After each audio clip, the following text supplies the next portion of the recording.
දැන් මේ තව විස්තරයක් තියෙනවා මේ ජීවිතයේ නිදහස් කිරීමට සං ඉවත් කළ යුතු බව නේද ප්‍රධාන වන්නේ. දැන් මෙන්න මේ ප්‍රශ්නේම ඒකත් ඉස්සෙල්ලා විසඳගෙන ඉන්නවා. සං වලට හේතු වෙන චන්දරාගය ඉවත් කර ගැනීමයි ප්‍රධාන. චන්දරාගය සං කියන්නේ විපාකය. ඒකේ හේතුවක් තියෙනවා. චන්දරාගය.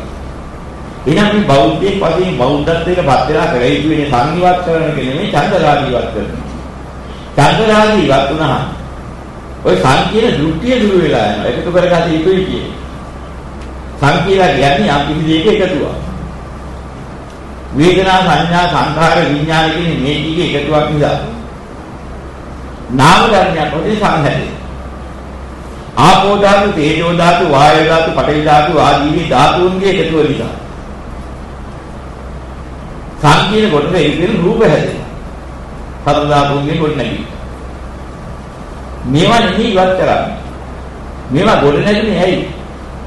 කොමන හේතුවක් නිසා? චන්දරාගයේ හේවත් තෘෂ්ණාව නිසා. තෘෂ්ණාවද නෙමෙයි සංකීයයි. තෘෂ්ණාව නිසා ගොඩ නැගිච්ච දේවල් තියෙනවා. එකතු වෙච්ච දියලට සංකීය.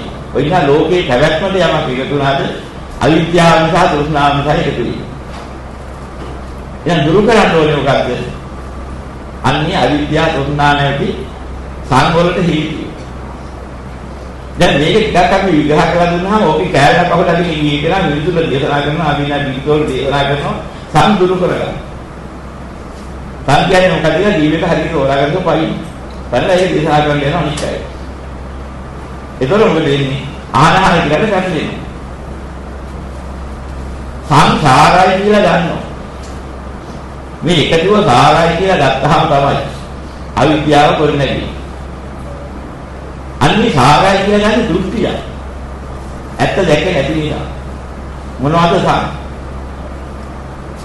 කේසා රෝමා නකා දන්තාවතෝ මාංසන්හාරු වට්ටි යට්ටි විජාවක්කම් මේ ආදි වශයෙන් මේ කෑලි 32ක් සං වෙලා. හැදිච්ච එක තමයි කය. ආපෝ ධාතු, තේජෝ ධාතු, වායෝ ධාතු, පඨවි ධාතු ධාතු හතර සං වෙලා හටගත්තා තමයි ජීත් කියන්නේ, ලෝක කියන්නේ, නියපොතු කියන්නේ, දත් කියන්නේ, හම් කියන්නේ, මත් කියන්නේ, නාර කියන්නේ, ඇට කියන්නේ, ඇට විදුලි කියන්නේ මේ ආදි වශයෙන් කොටවල ලොකෝ සං. හට ගන්න ක්‍රම. ඉතින් අනිත් ලෝකේ හටගත්තට අපි කිසිත් නැත්නම් ලෝමත් නැත්නම් නියපොතු දත් සම්මාදාර ඇට විදුලි මොකක්වත් නැහැ හටගත්ත ශරීරයක් නැත්නම්. රූප කොහෙද ඉන්නවා අපේ කවුද විදි කවුද දුක්ඛ දුකට මුල් වෙච්ච යමක් තියෙනවා මේ සංගෝල විතර බාහිරිය වදා ගන්න. අපි යමක් ආධ්‍යාත්මික ගොඩනගා ගන්න එක හදාගෙන බාහිර දේවල් පස්සේ දැනෙනවා බැරිනවා. අන්නේ සංකීර්ණ දේවල් සාරායන දෘෂ්ටි නිසා ඇරුණාම ඔබ කියන චන්දරාගය. අපි දුරු කරන්න කියලා බුදුරජාණන් වහන්සේ කියන්නේ ඔන්න ඔය චන්දරාගය. චන්දරාගය දුරු කරපුවාම සංඥාවටි එකතුව හට ගැනීමට තිබුණා වූ ක්‍රියාවලිය ඉවර වෙනවා. සංගෝලී නිදහස් වෙන්නේ එහෙමයි. ලෝතර බුදුරජාණන් වහන්සේටවත් සංවාදයෙන් හටගත එස්ලොම් නියදා සම්මාත්නාරයට පිළිදුරු ආදී වශයෙන් හටගත ශරීරේ 45 අවුරුද්දක් ලෝතර බුදුරජාණන් අහත් කරන්න ලැබුණු දියුණු.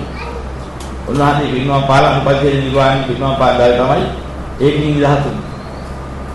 සංගෝලී නිදහස් වෙන්නේ පාකස්කන්ධයක් නිසා. සංසාරයේ දෘෂ්ටිය නිදහස් වෙන්න පුළුවන්.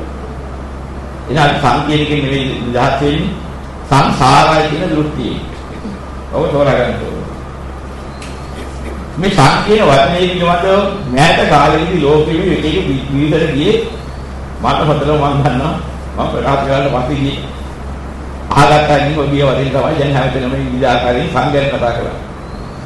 පටන් ගන්න කෙනෙක් කවුරුහරි සංගයන කතා කරලා තිබුණේ නැහැ.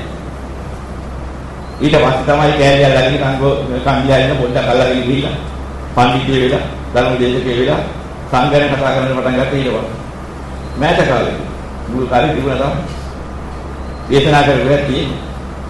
ඔය සාරයි කියලා අරගෙන ඉන්න දුක්ඛී ගත්තලා වත්තේ අන්නේ දුක්ඛී අරගත්තාම අවිද්‍යාව විසුණානේ ඉන්නේ. ඒකයි කරගන්න තියෙන්නේ.